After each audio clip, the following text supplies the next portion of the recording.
All right, I guess this bad boy's recording. So, Jack and I were throwing some ideas back and forth for some content. I had mentioned possibly doing a series where the employees vlog for a day and they basically, you guys, the viewers, get to follow along and see what it takes to be an FDF employee, work 8 to 5. Obviously, it's not going to be a 9-hour video, but we'll do some cuts, some edits, some time lapses, whatnot, and you'll kind of get the idea of what it takes to work at FDF. So it is currently 8 o'clock in the morning, which is when our shift starts. I'm a welder, so the first thing I'm going to do is get changed because I'm currently just in a sweater and Levi's. Okay, so just like that, I've changed. It is now 8:04. Already clocked in, changed my tire, got on another sweater, just a beater sweater. Got some Carhartt overalls on underneath, ready to go to work. So the first thing I'll do in the morning is start my welder. So over here we have a Lincoln MIG welder, the old power MIG. So I will just turn it on. It stays plugged in overnight. So it's already on settings I was running last night. So Cam and I actually have the exact same welder. The only difference being between our two welders is I currently run 035 wire and Cam still runs 030 wire. The only reason for that is because I weld a lot more 3/4 to 3/4 for lower control arms and whatnot, and Cam welds a lot more thinner material, 3/16, 3/8, 1/2 inch, whatnot. So yeah, I just get a little bit more heat with my wire, and that's really the only difference. We still run the same gas, similar settings, just obviously with different wire speeds and heat because of the wire thickness, but I am able to carry more heat in the higher voltages to get more penetration into the thicker materials. So once the welder's turned on, I'll go around to the back, turn the gas on. Normally I would turn the radio on at this point, or the speaker at least, and Bluetooth connected to my phone. Obviously I won't be able to do that with you guys listening, so when I stop recording, that's what I'll be doing. And then yeah, I'll go to work and that'll be it. Start my shift. Just follow me around to the back of the machine, we'll turn the gas on and get to grinding. I'm actually not going to be welding. I'm going to finish what I was doing yesterday, which was cleaning up some Corvette lower control arms. I had welded those yesterday afternoon. So I'll just have to grind off any splatter, hit any high spots, get them ready for powder coat. So I'll show you real quick, just a lower in its raw form right after it was welded. Do a little time lapse of me grinding, although it's not that interesting. Jack can throw it in if he wants. We'll go on to the next job. So this is a Corvette lower control arm that's been freshly welded right here. So you can see up top, it's got a Uniball bearing cup. Obviously no bearing in it yet. It's got adjustable sway bar mount. It's got 3 positions, I believe, for the coilover to mount to on the lower control arm. And at the bottom, it's got where it mounts the chassis. It will get 2 on-car adjustable bungs, I guess, where a Heim joint will thread in, and you'll be able to adjust it on the car without having to take the lower control arm off, which is pretty trick. So once it's welded, you can see there's some splatter laying around the weld, especially there, and then around these welds and whatnot. So I'll just kind of clean those up. So I've only got 8 more of those to clean up, and then we'll move on to actually welding something.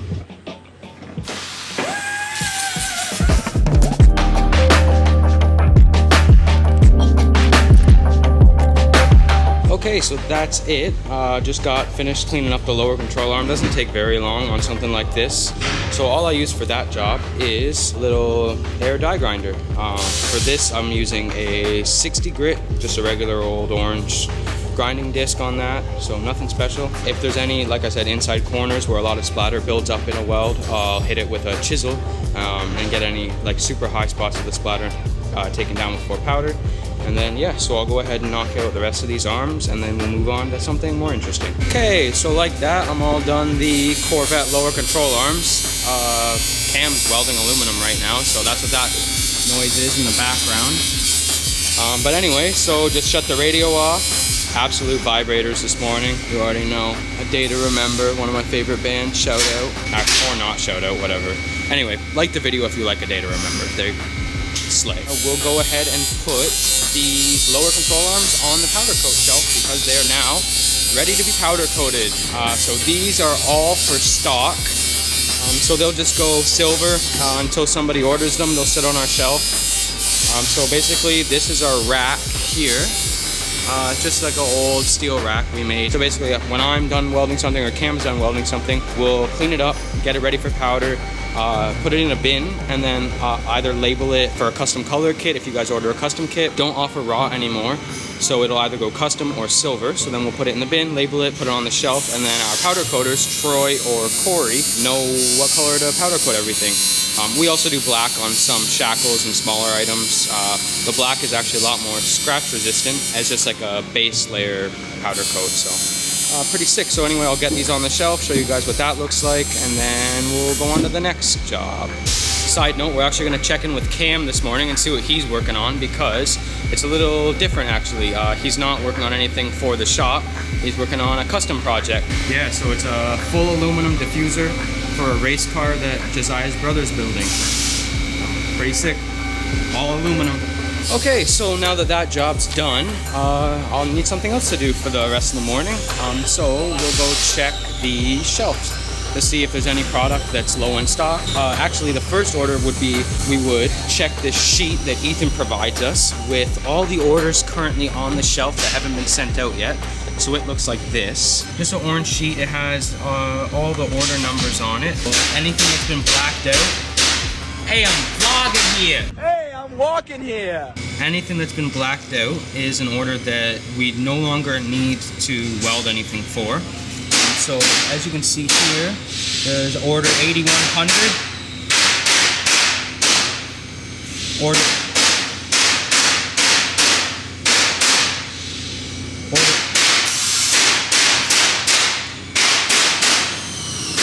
Being noisy. Yeah, okay, I'll show this off real quick. 350 regular control arm. So it comes with a lower control arm and a knuckle adapter. And whoever this customer was has taste. And actually, Kevin, we'll give him a shout out. Kevin Cruz, California. Let's go. So big shout out to him. Oh yeah, big shout out. This guy knows what's together for you with love and care. So no scratches. No scratches. I do good. Look at that. I do gooder. As I was saying earlier, before I got interrupted by Cam, typically we would check the stock shelves before I go ahead and make anything else to see what's low. But actually, before that even, priorities would be parts that are already ordered, or parts for orders that have been made already. So like I said, Ethan gives us this orange sheet. It has all the current orders on the shelf, so it gets updated every Monday. And then Cam and I know any new orders that came in over the weekend, anything that's outstandingly old, 3-4 weeks old, 5 if it gets to that, if we're waiting on parts or anything. So I'll show you guys what that looks like. So that's this sheet here. For example, the oldest one currently is from August 29th, so about a month old. We were just waiting on just some feedback for the lower control arm, as it's a new kit. Order 8100 E90 E92 lower control arm for a BMW 3 Series. It currently just needs E90 lower control arms. So that is all that's missing from that bin. But as you can see, there's 3 orders that are currently waiting on those E90 control arms, which actually just got cut today. They'll be welded. I'll probably end up welding them actually right now, because they're the oldest order on the list. So they are priority number 1. If there were no outstandingly old orders, or orders that were old but we didn't have the parts for currently and we were waiting to build them, my next job would be then to check the stock shelves. So this is what that looks like. S chassis and Z chassis shelf. And then on the other side of that, in this corner we have 370Z, and then Corvette here all the way up to the top. So this whole area here is basically our top sellers. Like I said, S chassis, 350Z, 370Z, Corvette, and then over here we have all our other products. So down here we'll have stuff actually down here that hasn't been fully released yet, down at the bottom. Here we have BMW stuff, E90 knuckles, or knuckle adapters. We've got E82 lower control arms for the 1 Series BMW, which are slightly shorter than a 3 Series, narrower body. Here we've got some old prototype E90 lower control arms. So yeah, here we have some older style E90 control arms. And then over here we have more BMW stuff. Here we would have E46 knuckles, like the shelf says. They're currently being assembled right now by Doug. Here we have the matching E46 lowers to go with that kit. And then here we have E36 lowers, matching E36 knuckles, Supra Soar stuff for that chassis. Not a whole lot on this shelf because we don't really sell a whole lot of them. Above that we have FRS. So this is FRS rear stuff, rear lowers here, rear traction arms, FRS knuckles, FRS lowers, FRS tension arms, caster plates and whatnot. Up here, it's not labeled, but we actually have Subaru lift kit components in those bins. So anybody that wants to lift a Subaru for any off-road purposes, we sell basically every year Subaru. This is our new JZX stuff that actually just got released. IS300 JZX. So yeah, we got all that stuff. And then above that, we have RX-7, FC RX-7 to be exact. So knuckles, lowers, tension arm brackets, tension arms. Above that, we have Genesis knuckles, lowers, tension arms here, hydros. If I was to be looking for something for stock welding, I would check these shelves. Actually, I just did that yesterday, so I have a list of everything that was low. So for example, on my list, I have Corvette minis are getting low, like the mini kit knuckle adapter, FRS rear lowers, FRS rear tractions, Corvette lower control arms, we did those. 370 coilover mounts for the mild and mega lower control arms. Corvette dual caliper bracket that gets welded with our toe bracket. And then 370 mild lowers, which I did last week and forgot I welded. So they were actually just getting assembled. And Corvette coilover mounts, which again I did yesterday. So if I was checking the bins, I had noticed yesterday, for example, the rear upper control arms, C5, C6 were low. So only 2 sets of C6 left, and there was 1 set of C5 yesterday, but it must have been sold. So luckily I made stock for those yesterday. I made 5 sets of each, nothing crazy. So yeah, that would be the gist of my morning, would be figuring out what to weld for the rest of the day, possibly next couple days, depending on how much was low. But anyway, let's go make those E90 control arms because somebody's been waiting. Okay, so here we have the lowers for the E90 kit. So what gets cut is the body and then the on-car caster mount. So these are just raw, rusty, sandy. Came right off the water jet last night.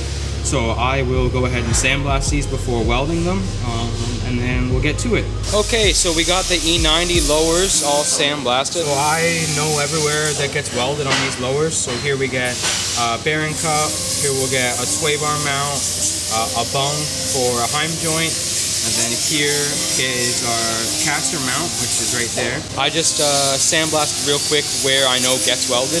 It'll get sandblasted again before it gets powder coated. So next thing to do would then be source all the components that get welded to the arm.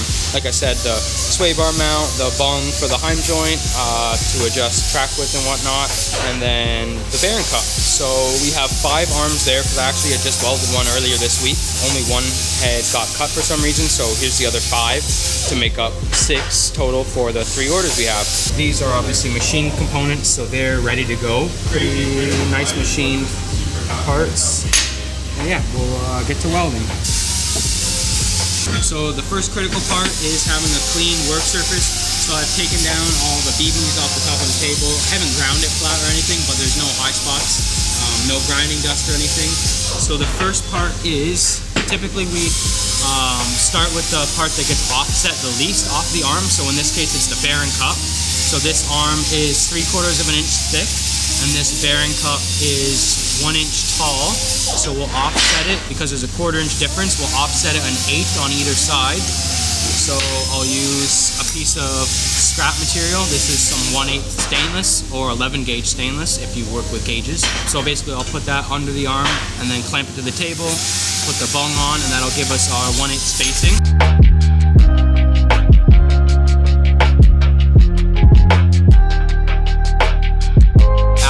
I'll move on to the locking bung here, 1 1/16 or 1 1/8 I think, but either way it gets 3/16 offset off the table. So here I have some 3/16 scrap material, so I'll put that under the arm, put the bung in, and then weld that.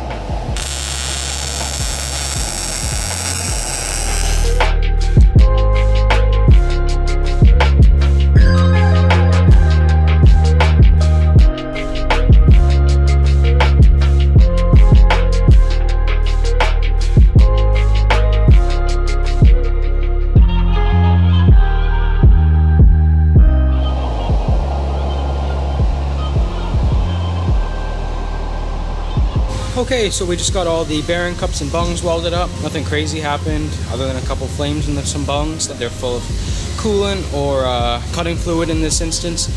So when it gets superheated from the weld, it has a tendency to catch on fire. So these are the last 2 arms I did. Nothing special, nothing crazy. So yeah, that's what those look like. The other 3. So like I said, I have 5 arms here because I actually have another arm currently on our test vehicle right now. We have an E90 coupe out there in the other shop that we tested the other arm on. So I had to make 3 driver sides, 2 passenger side, because that car currently has a passenger side on it. Okay, so I think the camera died during the last little time lapse of me welding in the caster mounts, but it is currently 10:07. Still bumping a day to remember, always. Probably about to change it up actually. But yeah, so all the caster mounts are welded onto the arm. So there's on the top, and then this one arm's a little toasty, but I'll flip it over. That's what it looks like on the bottom of the arm. That's what that looks like. Pretty nice looking piece there. So I am going to go ahead and weld out the sway bar mounts and then call it on these bad boys. Okay, so it is 10:22 or 10:23 now. Changed up the music a little bit. Got some reverse going. Just finished the sway bar mounts. Killed all those guys. Nothing new on that one. But before I can clean these up and actually send them to powder, I forgot they actually have to get a little bend in the arm.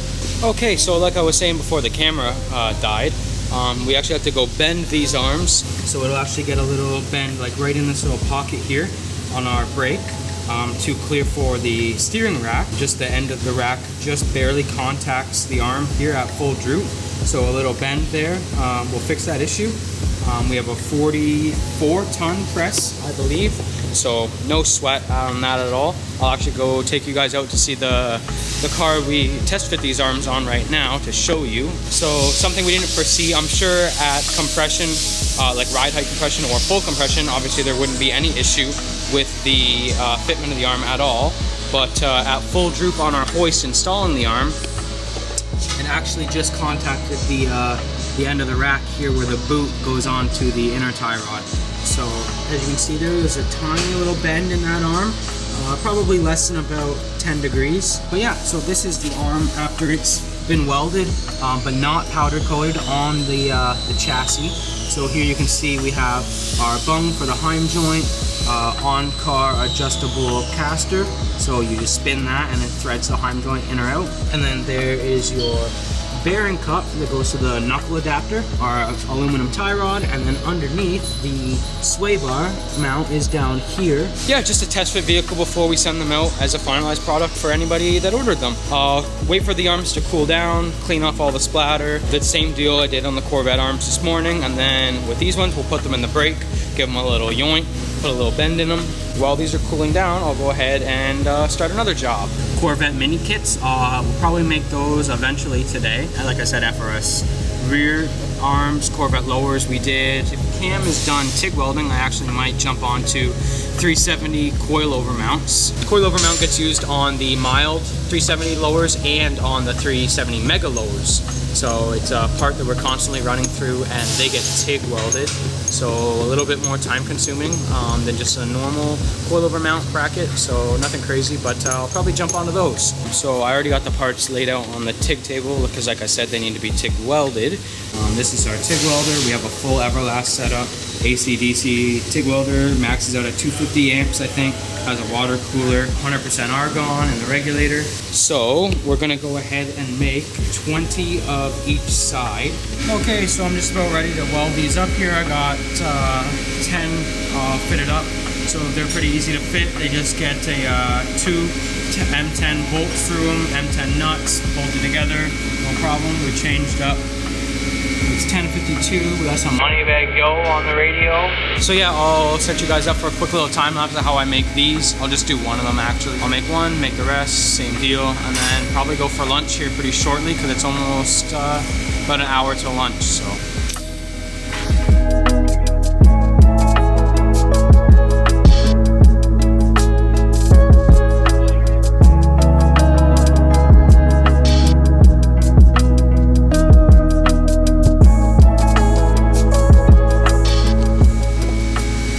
So like you saw, I had to adjust my stick out actually on the first weld there.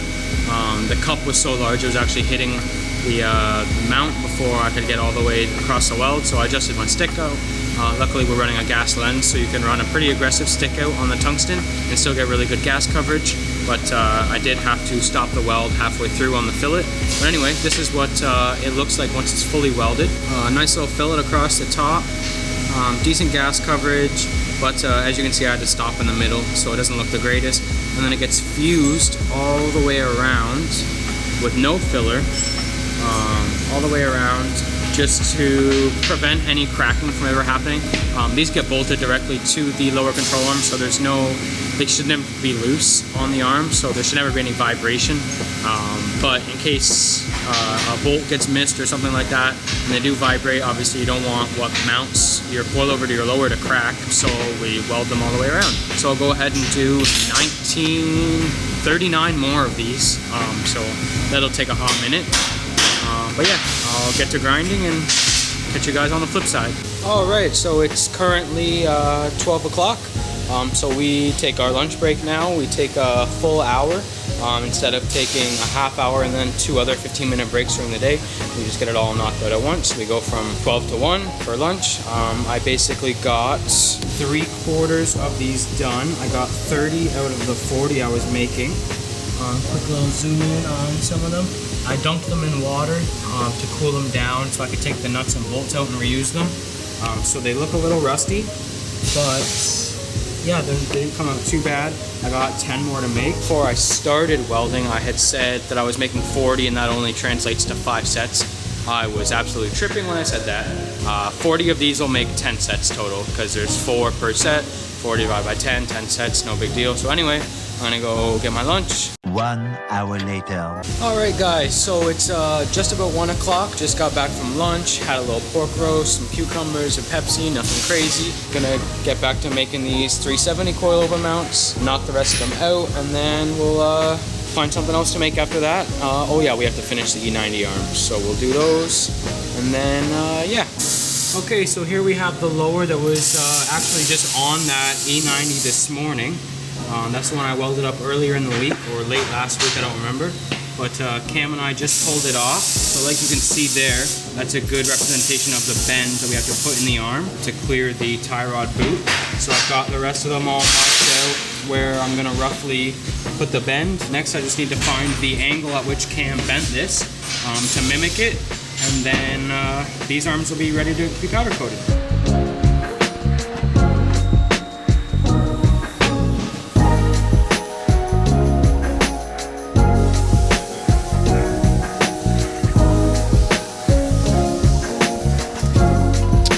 Bent up about 13 degrees. So yeah, we'll just do a quick little vibe check on the phone. It's 20 after 3, bumping some Chunk Up the Deuce by Lil Kiki. Cam and I have been vibing to some Texas Memphis rap. So next on the sheet, I think, Corvette dual caliper brackets or Corvette mini kits for the rest of the afternoon. Okay, so as you can see here, I actually decided to make the Corvette dual caliper brackets with our toe gain bracket on that. Once these are all welded and tapped, we can go ahead and weld the rest of the bracket out. Okay, so I got all the caliper spacers welded on to the faces of the dual caliper bracket. So I'll go ahead now and weld these on. I'll do the plug weld first on the back side, and then I'll flip it over, do the fillets, and clamp it, the whole deal.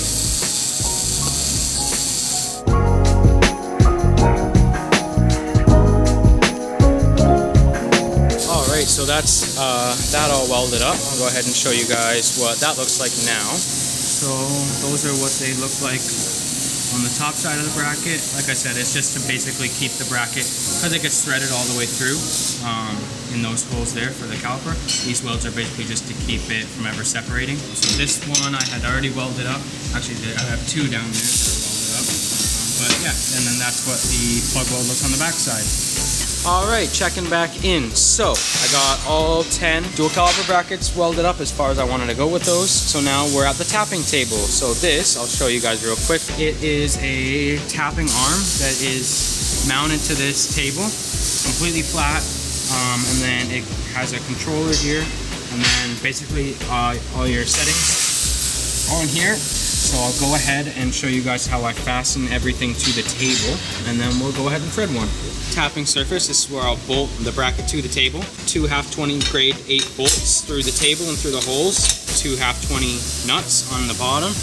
The tapping arm is mounted flush to this surface, the same surface that this is bolted to. So in theory, when this tap goes through here, it's completely square up to 90 degrees. So we'll go ahead and add a little bit of cutting fluid to our holes before we tap it. And so I basically just squeeze a button on this tapping arm, and it does all the tapping for me. And then so you can see here, because I set a tapping depth, once I reach that tapping depth that the machine calculated based on rotations, it actually stops threading for me. And then you can see here how far out the bottom of the plate that the tap comes. Values that I put into the computer on the tapping machine were accurate enough to get a full tap depth. Okay, back at it again. So I had just finished tapping these dual caliper brackets. Threads went in really smooth actually. So just to show you guys how smooth the threads are and how good that machine is at threading holes, I went over to assembly and grabbed a 3/8 24 bolt. I believe these are actually the ones that we send with the kit, because Willwood calipers are threaded to 3/8 24. So this bolt will thread through the caliper bracket and then into the caliper itself. So I'll show you guys real quick. So this is before it gets powder coated. So after it gets powder coated, there will be some powder in the threads, but then Doug also chases them. So yeah, just like that. All the way through the other side, completely by hand. Now that I know the threads are all good, I will go ahead and actually weld out the rest of the brackets. So you start with this plate here.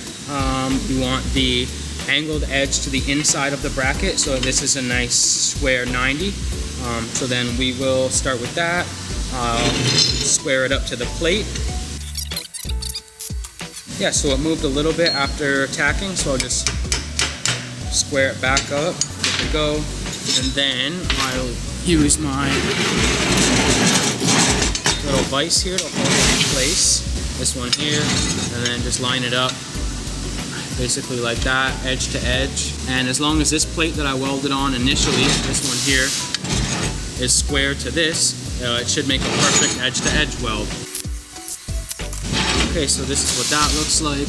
Nice 3/16 edge to edge weld. And then now that we have this plate welded on, we can locate the other one by using our spacers.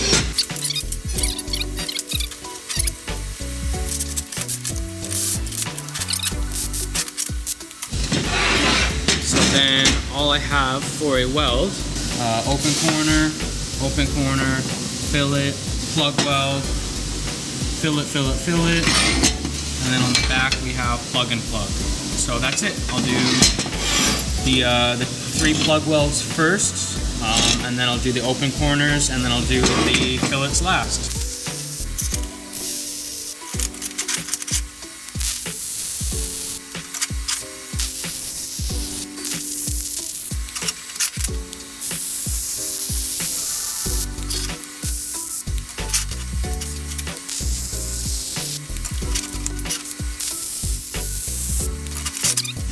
So that is fully welded out dual caliper bracket. So I'll just give you guys a couple close-ups on this, and then I'll go ahead and weld out the rest of them. So like I showed you before, that you have the 2 fillets there that weld on the caliper spacer. This is the back side. So you have a plug weld, plug weld, plug weld. These actually don't matter what they look like. They get ground down and flushed up anyway. You don't want anything bumping up against the knuckle and causing it from seating flat. So then we have outside corner. Then we have our fillet in there. Came out really nice. Little plug weld that I have to flush up there as well. And then our 3 inside fillets here. Didn't come out too bad. A little hot, but other than that, they came out pretty good. So I'll unbolt these and then go on to the next 9 caliper brackets, and that'll take me to the end of the day because it is currently 20 to 5. Okay, so just like that, it is 4:58. Last vibe check of the day, a little bit of Freddie Gibbs is what we were bumping on. Got 4 dual caliper brackets done, got 6 more to do tomorrow, Got all the E90 arms done, all the 370 coilover mounts done. Now would be the time that I would start packing up for the rest of the day, turn the welders off, make sure all the gas is turned off. So I'll go ahead and do all that now. It's 5 o'clock. Not quite, but yeah, basically. So that's it. That's all I have for you today. That was a full 8 to 5, 8-hour shift with an hour-long lunch day at FDF.